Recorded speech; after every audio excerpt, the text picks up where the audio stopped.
from Tech, and in this training course, we're going to cover the second step in the Tech 6-step repair method, which is E for evaluate the injury. As you evaluate the injury to a tire, if the object that punctured the tire is still present, you need to remove it. This is the perfect time to visually examine the injured area of the tire. Before inspecting the injury in a sound suppression tire, you need to remove a small amount of the sound deadening foam from around the injury.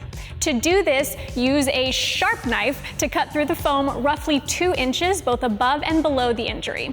Be careful not to cut too deep. This can result in damaging the tire casing and ruining the tire. Once the foam is cut, remove the section of foam from the tire. After the foam is removed, you'll need to examine the adhesive under the foam.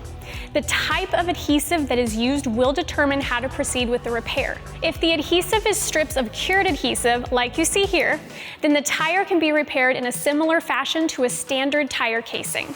If the adhesive is a tacky, uncured adhesive, as you see with this tire, then the procedure will have to be altered significantly.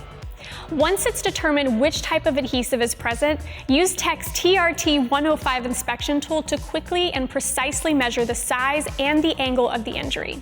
The injury size and angle are 2 critical pieces you will need to select and install the appropriate repair.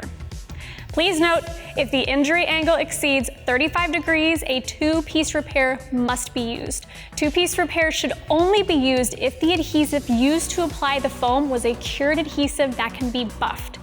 If, however, the adhesive is extremely tacky, the tire may need to be replaced, as a 2-piece repair is not recommended. Refer back to Tech's training course on 2-piece repairs if you need a refresher on this procedure. Remember, the injury size and location will also determine the repairability of the tire. To be considered a puncture repair, the injuries must be located in the crown area of the tire and not exceed 1/4 inch or 6 millimeters after preparation. If the injury does not fall within these limitations, the tire will need to be replaced. Once again, injuries in the shoulder and sidewall areas cannot be repaired with a Tech Uniseal Ultra Repair. In this example, the injury is less than 35 degrees and in the crown area of the tire, so a Tech Uniseal Ultra Repair can be used. Here we can see the injury has accepted the tool just below the second line.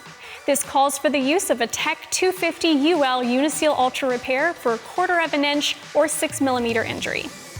This concludes Tech's Sound Suppression Puncture Repair course, Evaluating the Injury. If you're interested in Tech's complete line of tire repairs, specialty chemicals, and all of the tools that were used in this training video, refer to the list at the end of this course and contact your Tech distributor or visit techtirerepairs.com.